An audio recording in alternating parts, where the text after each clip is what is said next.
Professionalism, the competence or skill expected of a professional. The key to quality and efficiency is professionalism. Welcome to today's episode of Warehouse and Operations as a Career. I'm Marty, and I'd like to share a question I posed to a young lead earlier this week. I had a topic in mind and was going to use this question to lead us into a discussion of personalities or maybe differences between his thoughts of a lead and the supervisor positions. My question was, what do you feel is the main difference between a lead position and the supervisor position? He answered, there shouldn't be a difference. Both have a job to do, and that's to get the job done as effectively and efficiently as possible. Teach our team to be better, give them the tools to improve, and make sure they practice safety and understand it while displaying the professionalism they deserve. I was a bit taken back by that answer and had to pause and think about it for a moment. A couple of days later, the same word came up in an operations meeting that I was attending. We all need to act like professionals towards each other and other departments. That was the sentence that caught my attention. I'm certain I've used the words professional and professionalism before, probably too often, let's face it, those are great words, but for the life of me, I couldn't tell you the last time I pushed them towards someone. It's really the definition, for us anyway, and a better topic than my word personality I wanted to discuss. I was thinking personality. You know, we're all a little different in the way that we approach or handle things. Would make a great topic to discuss regarding a noticeable difference in a lead and a supervisor. I mean, don't we all find ourselves acting a little differently when we're given more responsibility or more tasks to get done?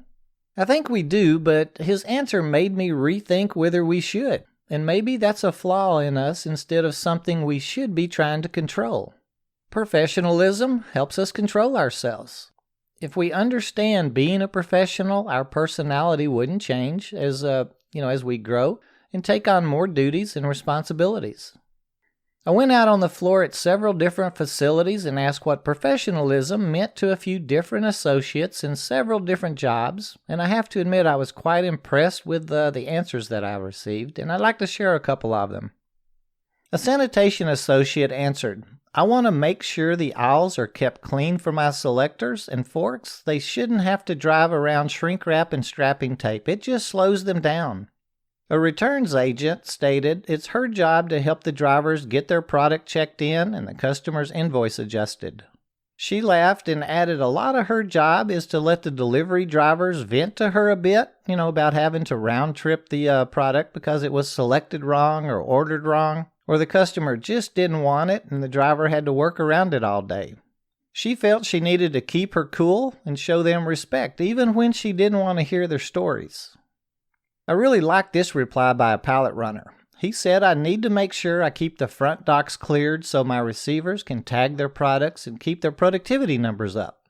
Also, I need to make sure and place the pallets properly in the aisles so my forklifts can grab them, and get them racked. They have productivity numbers too. I try and help everybody without getting mad or yelling at others. And this one from a delivery driver.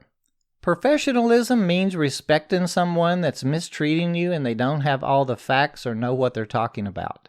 I'm the last one in the chain. I didn't take the order, pull the cases, or load them, but I'm the one handing it, to them, so if something's wrong, it's going to be my fault. I just grin and bear it and let them know I'll get with, whomever can help them. In the end, they're my customer, so I'm responsible for them. I noticed a recurring theme real quick. Everyone I spoke with knew the word and felt it was a responsibility in their profession to act professionally. Everyone mentioned helping the next person, staying calm, and listening to others. And more importantly, they felt they had a responsibility to do the right thing. Think about it for a moment. I was speaking with men and women that were in a hurry. They had their own productivity numbers to meet, and all of them dealt with many others each shift. Yet it was important to try and respect others all day long, and it was recognized that it was an important part of their job. It seemed each person wanted to be professionals at their task. The second part of our Oxford definition stated, The practicing of an activity, especially a sport, by professional rather than amateur players. The trend towards professionalism. If we replace the word sport with job and players with the word workers, I think we've defined professional in our world. I really enjoyed this exercise and speaking with the different associates, and it was so refreshing to rethink what I thought about professional and professionalism. You know, it's so easy to get wrapped up with our task and get to thinking our job is to keep the floors swept or the orders pulled and the dock cleared or the product delivered. We get our paychecks and we've done our part. It's easy to think of salesmen or our management teams as professionals, maybe people or positions that carry some kind of a license or certification as professionals. In reality, I learned everyone is or should be a professional at their task. We've been trained and we receive pay for performing a duty, right? If we check out another one of my favorite sites, my Merriam-Webster Dictionary, it explains professional to us as exhibiting a courteous, conscientious, and generally business-like manner in the workplace.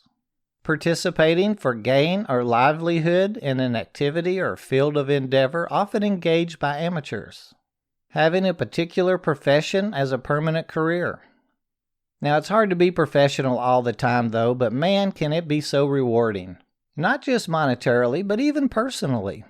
I know when I can maintain my professionalism when someone's really acting unprofessional towards me, I feel better about myself, and I'd like to think I come across as much more professional in front of any bystanders, too. So getting back to my original thought, do we act differently than we did coming from a lead position and into a supervisor's role? My new answer is I really hope not. Of course, our jobs and duties, our responsibilities is going to change a little bit. We'll probably have more to do or oversee, but our personality shouldn't necessarily be affected. As no matter where we started out, we're professionals, and we will act with professionalism at all times, right? I was originally wanting to look at our personalities today, or did or would they change as we take on more duties and responsibilities? Looking up personalities at Merriam-Webster, I learned, as it states in part, the quality or state of being a person. The complex of characteristics that distinguishes an individual or a nation or group, especially the totality of an individual's behavioral or emotional characteristics. Distinction or excellence of personal and social traits, also a person having such quality. For our purposes, I do like the word professional over personality. Both are very important within our careers, but hey, if we're being professional, we'll have a strong and positive personality, which will just create opportunity for us. We discussed in earlier episodes the importance of representing ourselves in a positive light and being honest when writing our resumes and being a positive force during that face-to-face interview. I think being the professional we are at whatever we do all the time in our daily lives will get us noticed and open doors for us. Oh, and here's a good spot to throw in something about our social media feeds again. I know we've mentioned it a couple of times already here through WAOC, but just this week I heard a recruiter talking about a light industrial candidate who had more than enough experience for a position, but whatever was on their social media feed presented some concerns to him. Let's pay attention to what we post and what pictures we put up. People other than our friends may have a reason to look at them, and we need to remember they don't really know us. We don't want them to form any type of opinion about our personalities or our professionalism from just a post or a picture. Last week's roundtable discussion sparked a lot of great questions we're going to get around to answering and talking about over the next few weeks, but one of them had a couple of us to check out the vast amount of YouTube videos on the web about several of the positions and tasks we discuss here at WAOC, like forklift driving, order selecting, and there are tons of videos out there on safety in the workplace. I bet there's several on being professional and professionalism in the workplace also. Many of them are really informational, some comical, but all are interesting and educational to some degree. When you get bored or you have a few minutes, head over to YouTube and check them out. We'll learn something from each one that we watch. I learned a lot this week from all the individuals I spoke with, and I know myself anyway, I'm really going to focus on my professionalism and how I present myself to others every day. If you have a topic, a thought, or would like to comment or suggest a topic, email me at host@warehouseandoperationsasacareer.com. I just love following up on all of our emails. I hope we each learned something and enjoyed today's talk. And for our safety thought this week, let's each look up and forward a safety video to a friend or family member. It might just help them out of a tight or unsafe situation.